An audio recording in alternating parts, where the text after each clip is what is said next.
Shah alert में चर्चा के लिए आज हमारे साथ मौजूद हैं छपार के प्रधान रह चुके बबलू त्यागी। लगभग 2 साल कुछ महीनों के अंतराल में प्रधानी से हाथ धोना पड़ा। क्या रहे रीजन, क्या रहे हालात, बेबाकी के साथ शाह अलर्ट की चर्चा में बबलू त्यागी करेंगे बयान। जी बबलू जी। देखिए, हम बिल्कुल 2 मई को हमारे चुनाव की निष्पक्ष गिनती हुई थी। उसके बाद हमें प्रधान घोषित कर दिया गया। हम 25 मई को हमें शपथ दिलाई गई। तब से हम अपना लगातार कार्यकाल का जो प्रधान के पद पर नियुक्त होने के बाद जो दायित्व होता है उसे हम करते रहे। उसके 8 दिन बाद ही जीतने के हमारे ऊपर एक पिटीशन मुकदमा डाल दिया, जो हमारे से प्रतिद्वंदी थे, जो दूसरे नंबर पे चुनाव जीते थे, दूसरे नंबर के थे उस टाइम पर। उन्होंने हमारे पे 8 दिन बाद ही पिटीशन डाल दिया। लगातार एसडीएम कोर्ट में हमारी तारीखें चलती रही, हमें रोज़ की तारीखें दी गई और अंत ये हुआ कि लगातार चलते चलते हम ना तो गांव का विकास करा पाए ढंग से, कोशिश रही हमारी, क्योंकि जब हम यहाँ रोज़ तारीखों पे थे तो, और बाद में रिकाउंटिंग करके हमें 11 वोटों से हरा दिया, जबकि हम 61 वोटों से चुनाव जीते थे। क्योंकि जब किसी जगह काउंटिंग होती है, पुरकाजी ब्लॉक में अकेला मेरा गांव नहीं था, 42 गांव और है मेरे अलावा, सबकी रिकाउंटिंग एक जगह हुई। सबको वहाँ जिस तरीके से जो सब जीते, जिस तरीके से उन्हें प्रमाण पत्र मिला, उन्हें इसी तरह मुझे मिला। मुझे 1922 वोट मिली थी। 1922 वोटों पर मेरे साइन कराने के बाद मुझे पत्रकार और सभी मीडिया के लोग थे, बीडीसी थे, सभी लोगों के बीच में मुझे वहाँ प्रमाण पत्र दिया गया। लेकिन मैं नहीं समझ रहा कि मेरे साथ ही ऐसा क्यों हुआ। आपकी प्रधानी की योजना में चलते हुए ऐसी कौन सी घटना थी या ऐसा कौन सा बहुत अच्छा विकास था जिसका आपको ऐसा लगता है कि आपके प्रतिनिधित्व और ज्यादा उससे आपके ऊपर हावी हो गए? देखिए, विकास का मामला तो ऐसा रहा कि हम जो माननीय मुख्यमंत्री की गाइडलाइन थी उसी के हिसाब से हम काम कर रहे थे। हमने अपने कार्यकाल में किसी भी सरकारी ज़मीन पर कब्जा नहीं होने दिया। हमने करीब 4 बीघे ज़मीन छुड़वा करके गौशाला का निर्माण करवाया अपने कार्यकाल में।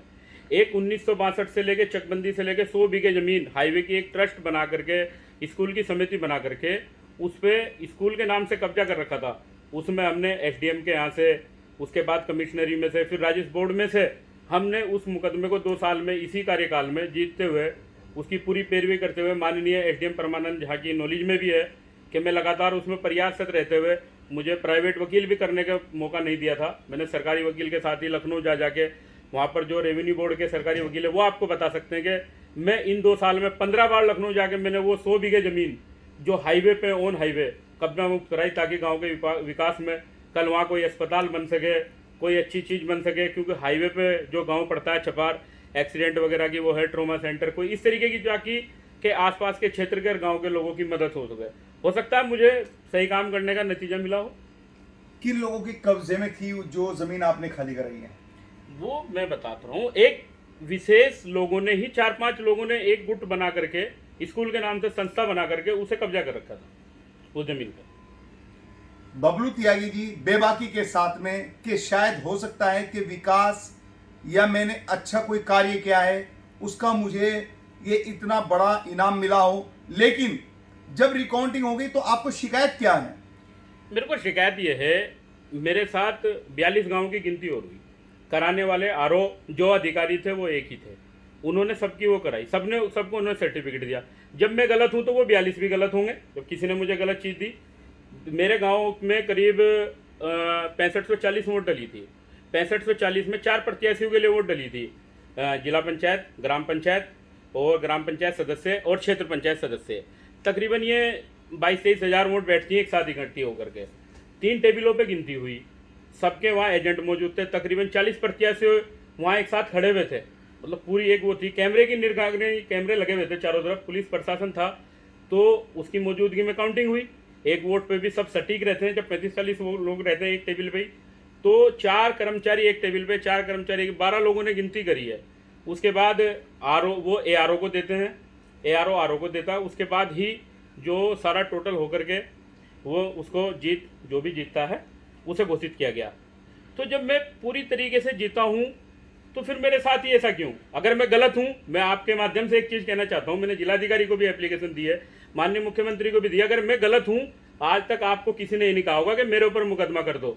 मेरे साथ अगर उन्होंने साझा किया है, मेरे साथ कोई गलती की है, मेरे से घूस खाई है उन अधिकारियों ने, उनके साथ मिला करके 12 वो आरओ एआरओ सर्टिफिकेट जो था निर्वाचन आयोग की जो साइट थी उस पर मुझे चढ़ा गया, सबके साथ मिलकर मेरे ऊपर मुकदमा कर देना।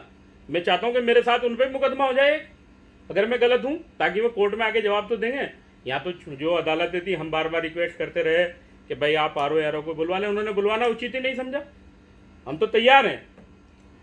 बबलू त्यागी छपार के रहे प्रधान का कहना है कि अगर मुझे फर्जी तरीके से प्रमाण पत्र दिया गया है तो मुझे ही क्यों सजा, जिसके द्वारा प्रमाण पत्र दिया गया है उनसे क्यों पूछताछ नहीं हो पाई। ये बड़ी बेबाकी के साथ सवाल खड़ा हो रहा है, जबकि बबलू प्रधान ने ये भी सबसे मेन जो बात है कि मुख्यमंत्री से अपनी मजबूत तरीके से बात रखी है। मुख्यमंत्री जी के यहाँ भी आवेदन किया है कि मेरी बात की सुनवाई हो। जिला अधिकारी मुजफ्फरनगर के यहाँ भी आवेदन किया है कि यहाँ प्रमाण पत्र दे, जो वहां पे अपनी तरफ से प्रार्थना पत्र था जिलाधिकारी महोदय के यहाँ पर दे चुके हैं कि मेरी सुनवाई हो। तो बात सही है, कहीं ना कहीं सटीक है कि जिन अधिकारियों द्वारा अगर कोई घोलमोल किया गया, जो प्रधान छपार का आरोप है, बबलू त्यागी बड़ी बेबाकी के साथ आरोप लगाते नजर आ रहे हैं, कह रहे हैं कि अगर मेरी कोई कहीं से कहीं तक गलती थी तो मैं उस सजा के लिए तैयार हूं, मेरे ऊपर जो चाहे सजा बनती हो वो सजा मैं झेलने के लिए तैयार हूं। लेकिन जो मेरे साथ जिन अधिकारियों को जोड़ा गया है, जिन अधिकारियों ने मुझे फर्जी तरीके से प्रमाण पत्र दिया गया है, उन अधिकारियों से आखिर पूछताछ तक क्यों नहीं हो पाई। जी बबलू त्यागी जी, अगला कदम क्या है आपका? भाई देखो, हमने इस चीज को कोर्ट में रख रहे हैं, शुरू से आगे भी रखेंगे, रखते आ रहे हैं। लेकिन बस मेरी यही मंशा है कि अगर मैंने गलत किया है, किसी को घूस दे के मैं प्रधान बनाऊं, वो मेरे साथ कम से कम खड़े तो हो, उन्हें भी तो उसका वो हो। क्योंकि जब मैंने कोई गलत किया ही नहीं तो इसलिए उन्हें क्यों वो हो रहा। सिर्फ जो है उन्हें बचाने का मतलब ही ये है कि वो आएंगे तो जवाब देंगे। क्योंकि मेरा जो एक वार्ड नंबर 13 पड़ता है उसमें मुझे 61 वोट मिली थी, उसमें मुझे कागजों में दिखा दिया गया 1 वोट। और उसके बाद जब यहाँ रिकाउंटिंग वो खुली, आपने कभी किसी उस पर बैलेट पे 4-4 मोहर देखी है और अलग साइज है। मैं रिक्वेस्ट करता रह गया एसडीएम से, कहने लगे आप इसे एक बार इनकी वोटों की साइज चेक कर लो। 4-4 मोहर मार के रख रखी थी, जहाँ मेरी 61 वोट थी वहाँ मेरी एक भी वोट नहीं है। मैं कह रहा हूँ कि जितने कैंसिल वोट हैं उन्हें एक बार जो है उन अधिकारियों को बुला करके उनके सामने रख के वो तो करा जाए। वीडियोग्राफी हुई थी, उस टाइम की वीडियोग्राफी को तो निकाला जाए। अगर वार्ड 13 में मेरी 61 वोट कैंसिल हो तो मैं कह रहा हूँ कि जो इस दुनिया में सबसे बड़ा मुकदमा है सरकार मेरे ऊपर वो करे, लेकिन अपनी जो वो है उसे तो निकाले। मैं भाई वीडियोग्राफी तो एक सरकार का ही माध्यम था और वहाँ जालियाँ लग जाती हैं, आपने भी देखा होगा। आप जाते हो भाई, आप लोगों की वो एक जो है, हम लोगों के पास एक ही माध्यम है, आप लोग, और आप लोग ही देखते हैं कि जब आप काउंटिंग पे जाते हैं जालियाँ लगी होती हैं, सब कुछ काम करने वाले अधिकारी। तो फिर सजा मुझे किस लिए? कि मुझे जनता ने जिता दिया इसलिए? भाई मेरा भी तो एक इच्छा थी कि मैं अपने गांव का विकास करूं। 2 साल में मैंने कोर्ट में खड़े खड़े जितना हो सकता था, आज तक मैं चैलेंज के साथ कहता हूं, छपार में जाइए, आप इंटरव्यू करिए, छपार में लोगों से पूछिए कि अगर मेरे जितना काम किसी प्रधान ने आज तक छपार में करा दिया हो। अरे मैं तो सरकार को जमीन निकाल के दे रहा हूँ 100 बीघे, मुझे क्यों जिलवा रहे हो? मुझे ही झेलनी पड़ेगी क्या सजा? अगर मैं भी और प्रधानों की तरह गोलमोल रहता तो शायद मैं भी आज प्रधान बना रहता। 100 बीघे जमीन पर कार्रवाई प्रधान को पड़ी भारी, या क्या था इसके पीछे राज? शाहलट के माध्यम से जो बड़ी बेबाकी के साथ प्रधान रह चुके बबलू त्यागी ने छपार से अपनी बात को रखने का काम किया है। अब आगे उनकी मांग है कि मुख्यमंत्री और जिलाधिकारी इसकी जांच कराए और जांच कराकर जो भी सत्य हो, जो वीडियोग्राफी हुई रिकाउंटिंग के दौरान, वो रिकाउंटिंग में वीडियोग्राफी क्यों नहीं रखी गई, ये भी उनकी डिमांड है। अब हम बात करेंगे कि आगे वो उत्तर प्रदेश सरकार, श्री योगी आदित्यनाथ मुख्यमंत्री उत्तर प्रदेश से क्या चाहते हैं। मैं ये चाहता हूं कि वो एक बड़े लेवल के एक तरीके से जनप्रतिनिधि है, मैं छोटे लेवल का हूँ। भाई सब अपने अपने लेवल के हिसाब से हैं कि कहीं ना कहीं समानता तो है तो जनप्रतिनिधि। मैं उनसे ये रिक्वेस्ट करता हूँ कि वो इसे खुद ही एक टीम बना करके किसी भी स्तर पे इसकी जांच कराएं। अगर मैं दोषी हूँ और मेरे साथ अधिकारी भी दोषी हैं, वो मेरे ऊपर जो कार्रवाई करना चाहें वो कर दें। लेकिन मेरी रिक्वेस्ट यही है आपके माध्यम से माननीय योगी जी से कि इस तरीके से अगर अधिकारों का हनन होगा तो हम लोग कहाँ खड़े होंगे। अधिकारों का हनन होगा तो कहां खड़े होंगे जनप्रतिनिधि, बड़ी बेबाकी के साथ बबलू त्यागी ने अपनी बात रखी। कैमरामैन समीर मलिक के साथ अरशद राणा की एक खास रिपोर्ट।